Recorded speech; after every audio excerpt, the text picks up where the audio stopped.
ಇರಾನನ್ನ America ಹೊಡೆದುರುಳಿಸಿದ ನಂತರ ಮುಂದೇನು ಎಲ್ಲವೂ ಕೂಡ ಶಾಂತವಾಯ್ತಾ, ಮುಗಿದು ಹೋಯ್ತಾ ಅಂದ್ರೆ ಇಲ್ಲ, ಇನ್ನು ಮುಂದಕ್ಕೆ ಶುರುವಾಗುತ್ತೆ. ರಾವಣನ ಒಂದು ತಲೆ ಹೊಡೆದ್ರೆ ಇನ್ನು 9 ಆಕ್ಟಿವ್ ಆಗ್ತಾವಲ್ಲ, ಹಂಗೆ ಕರಾಚಿಯಲ್ಲಿರುವ ಅಮೆರಿಕ ದೂತಾವಾಸಕ್ಕೆ ಗುಂಪೊಂದು ನುಗ್ಗಿದೆ. ಈಗ ಅಮೆರಿಕ ರಾಯಭಾರಿ ಕಚೇರಿಗೆ ಬೆಂಕಿ ಹಚ್ಚಿದೆ ಉಗ್ರತರ ಗುಂಪು. ಕಲ್ಲು ದೊಣ್ಣೆಗಳಿಂದ US ಕಚೇರಿಯನ್ನ ಧ್ವಂಸಗೊಳಿಸಿದ್ದಾರೆ ಸ್ಥಳೀಯರು.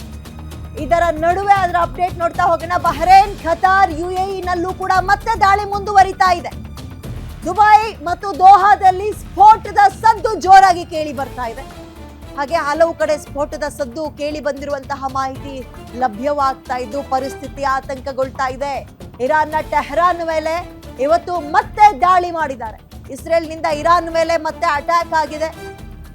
ಈಗೇನ್ ಗುರಿ ಇಟ್ಕೊಂಡು ಹೊಡಿತಾ ಇದ್ದಾರೆ ಗೊತ್ತಾಗ್ತಿಲ್ಲ. ಇರಾನ್ನ ಏರ್ ಡಿಫೆನ್ಸ್ ಟಾರ್ಗೆಟ್ ಮಾಡಿ ಅಟ್ಯಾಕ್ ಮಾಡ್ತಾ ಇದ್ದಾರೆ. ಏರ್ ಡಿಫೆನ್ಸ್ ಅಲ್ಲಿಗೆ ಮುಗಿತಲ್ಲ, ಆತ್ಮವನ್ನೇ ಕೊಂದು ಬಿಡೋದು ಅಂತ. ಇರಾನ್ನ ಬ್ಯಾಲಿಸ್ಟಿಕ್ ಮಿಸೈಲ್ ಅಂಡ್ ADS ಗಳನ್ನೇ ಟಾರ್ಗೆಟ್ ಮಾಡಿದೆ ಇಸ್ರೇಲ್. ಸೊ ಇಸ್ರೇಲಿಗೆ ಅಮೆರಿಕ ಕೈ ಜೋಡಿಸಿದ್ದು. ಇದರ ಹಿಂದೆ ಒಂದು 12 ದಿನಗಳ ಯುದ್ಧ ಅಂತ ಮಾಡಿದ್ರು, ನಿಮ್ಗೆ ನೆನಪಿರ್ಬೋದು. ಆಗ್ಲೇ ಇವರೆಲ್ಲ ಪ್ಲಾನ್ಗಳು ಸರ್ಕ್ಯೂಟ್ ಮಾಡ್ಬೋದಿತ್ತು, ಬಟ್ ಆಗಿರ್ಲಿಲ್ಲ. ಈಗ ಪ್ರಮುಖ ಲೀಡರ್ನೇ ಹೊಡೆದುರುಳಿಸಿದ್ದಾರೆ. ಬಟ್ ಇನ್ನೂ ಕೂಡ ತಣ್ಣಗಾಗಿಲ್ಲ ಇವರ ಕೋಪ.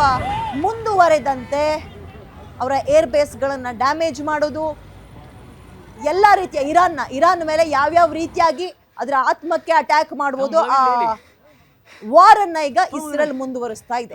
ಇರಾನ್ನ ಟೆಹರಾನ್ ಮೇಲೆ ಮತ್ತೆ ದಾಳಿ ಮುಂದುವರೆದಿದೆ. ಇಸ್ರೇಲ್ ದಾಳಿಯನ್ನ ಮುಂದುವರಿಸಿದೆ. ಇಸ್ರೇಲ್ ಮತ್ತು ಇರಾನ್ ಮೇಲೆ ಒಂದು ಸಿದ್ಧಾಂತ ಅಂದ್ರೆ ಧರ್ಮದ ವಿಚಾರ, ಮತ್ತೊಂದು ಭೌಗೋಳಿಕವಾಗಿ ಯಾವಾಗ್ಲೂ ಕೂಡ ಅವ್ರಿಗೆ ಆಗ ಬರ್ತಾ ಇರಲಿಲ್ಲ ಇಬ್ಬರ ನಡುವೆ. ಅದು ನೋಡಿ, ಯುದ್ಧದ ಪರಿಸ್ಥಿತಿಯಲ್ಲೇ ಇದ್ರು. ಇವತ್ತು ತಮ್ಮ ಸುಪ್ರೀಂ ಲೀಡರ್ನ ಕಳ್ಕೊಳ್ಳುವ ಹಂತಕ್ಕೆ ಇರಾನ್ ಹೋಗಿ ನಿಂತಿದೆ. ನಿಮ್ಮೂರಿನಿಂದ ವಿಶ್ವ ಮಟ್ಟದವರೆಗೆ ರಾಜಕೀಯ, ಸಿನಿಮಾ, ಸ್ಪೋರ್ಟ್ಸ್ ಯಾವ ಸುದ್ದಿಯೂ ಮಿಸ್ ಆಗಲ್ಲ. ಬರೀ ಸುದ್ದಿಯಷ್ಟೇ ಅಲ್ಲ, ಜೊತೆಯಲ್ಲೇ ಇರುತ್ತೆ ವಿಶ್ಲೇಷಣೆ. ಗ್ಯಾರಂಟಿ ನ್ಯೂಸ್ನ ಸಬ್ಸ್ಕ್ರೈಬ್ ಮಾಡಿ, ಫಾಲೋ ಮಾಡಿ, ಕ್ಷಣ ಕ್ಷಣದ ಅಪ್ಡೇಟ್ಸ್ ಪಡೆಯಿರಿ.